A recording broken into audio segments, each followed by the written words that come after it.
अजीज़ बच्चों, अस्सलामु अलैकुम वरहमतुल्लाहि वबरकातुहू। जैसा कि आप जानते हैं, जिस समाज में हम रहते और बसते हैं उसका मुतालिया समाजी इल्म या समाजी मुतालिया कहलाता है। समाजी इल्म के अंदर 4 हिस्सों पर मुश्तमिल ये किताब होती है, जिसमें जोग्राफिया, तारीख़ और फिर शहरियत और माशियत।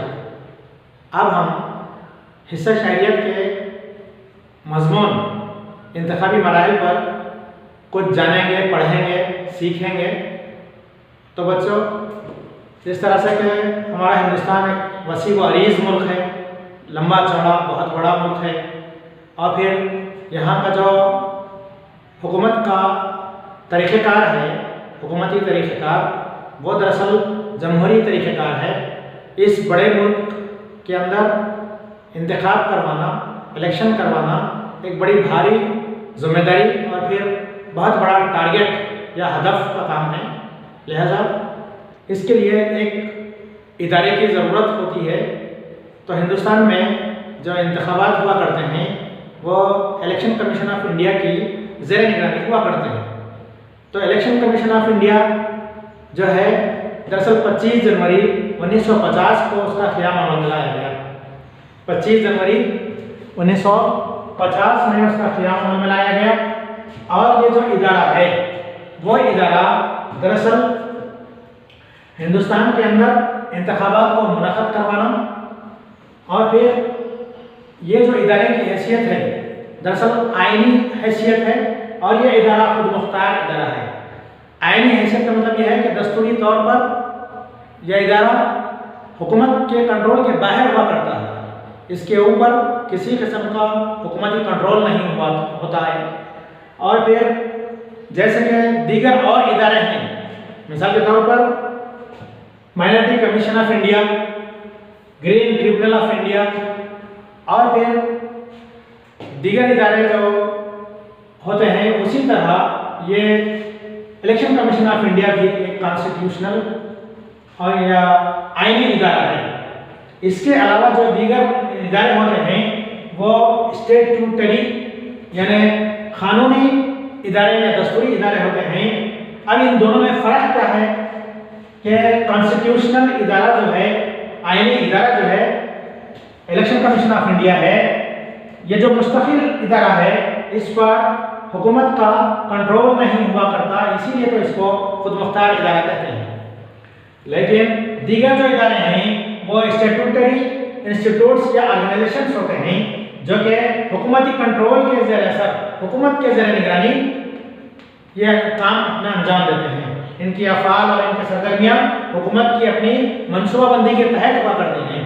तो जिस तरह से ये इलेक्शन कमीशन ऑफ इंडिया 25 जनवरी 1950 ईस्वी को इसका क़याम अमल में आया, वो अब तक अपनी सिल्वर जुबली का मतलब है 25 साल जिस किसी इदारे के तकमील पा चुके होते हैं वो इदारा सिल्वर जुबली मनाता है, जबकि 50 साल जिस इदारे के हो चुके हैं वो गोल्डन जुबली मनाता है,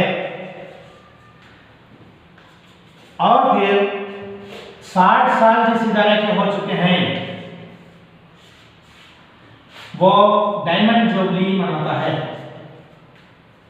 तो इस तरह से हमारे हिंदुस्तान का जो इलेक्शन कमीशन ऑफ इंडिया है वो अपने 60 साल की तकमील पर एक यौम वोटर्स डे अपनी डायमंड जुबली पर हिंदुस्तान में वोटर्स डे के तौर पर जाना जाता है। अब वोटर्स डे खास तौर पर इसको बताने का मकसद ये था कि हर शहरी, हर बाशिंदा, मुल्क का हर बाशिंदा अपने आईनी हक़ रायदही से इस्तेफ़ादा करे और उसकी अहमियत को समझे। तो बहरहाल ये वोटर्स डे भी हमारे पास इलेक्शन कमीशन ऑफ इंडिया के 60 साल की तकमील पर मनाया गया। तो बहरहाल इंतखाब जो करवाना है ये इलेक्शन कमीशन ऑफ इंडिया के तहत हमारे हिंदुस्तान में होते हैं। तो अब उसके अगले मरहले में हम जानेंगे इंतखाब का जो मरहला होता है वो सबसे पहला मरहला होता है, हमारे पास दो नंबर के इंतखाबात होते हैं।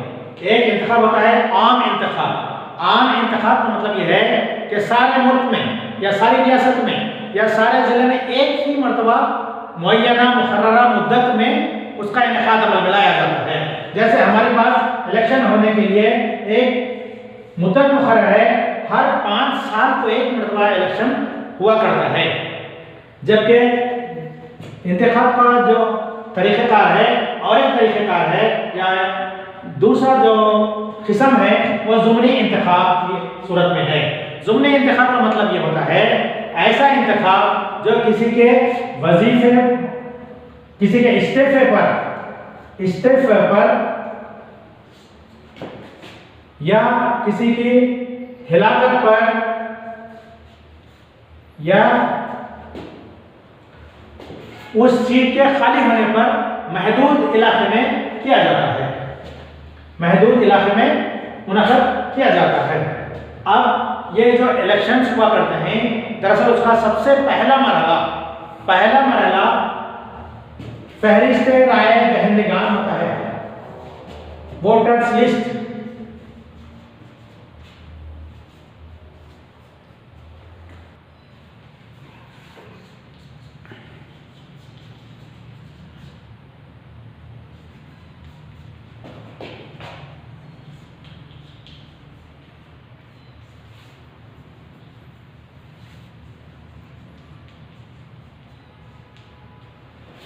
तो इंतखाब का जो पहला मरहला हुआ करता है वो फहरिस्त राय दहिंदगान की तैयारी होता है।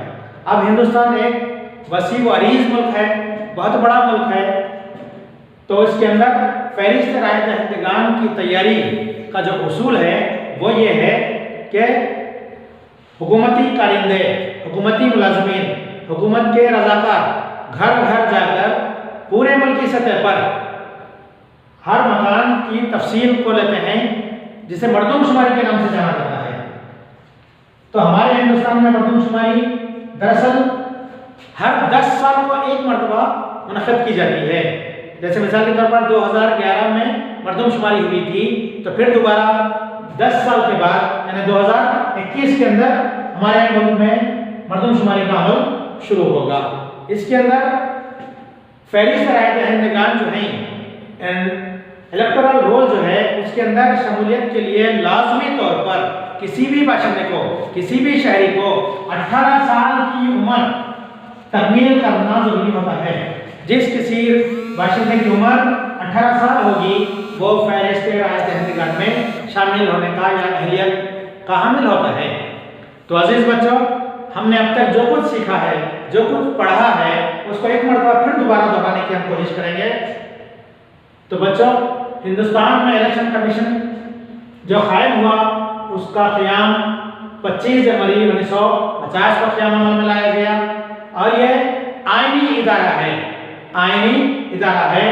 और फिर इलेक्शन कमीशन ऑफ इंडिया जो है वो खुद मुख्तार इदारा है।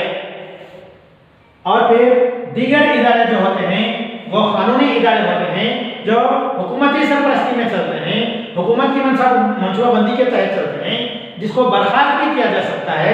यह स्टैट्यूटरी बोर्ड होते हैं, जैसे minority commission of India, minority finance commission of India, minority welfare commission of India. इस तरह से जो इदारे होते हैं वो तहलील या बर्खास्त भी किए जा सकते हैं, जिस पर हुकूमत का कंट्रोल हुआ करता है। लेकिन इलेक्शन कमीशन पर किसी किस्म का हुकूमती कंट्रोल बाकी नहीं होता है। तो बहरहाल हमारे हिंदुस्तान के जो इलेक्शन कमीशन के 60 साल मुकम्मल हो चुके हैं, जो अपनी डायमंड जुबली भी मना चुका है, जिस पर वोटर्स डे के नाम से हमने एक यादगार दिन उसको मनाया है। और फिर ये वोटर्स डे क्या होता है? दरअसल तमाम शहरी जो हिंदुस्तान के अंदर रहने बसने वाले हैं, जिनकी उम्र 18 साल मुकम्मल हो चुकी है, वो फहरिस्त राय दहिंदगान में अहलियत पाने के या फिर इलेक्टोरल रूल के अंदर अपना नाम दर्ज करवाने के अहल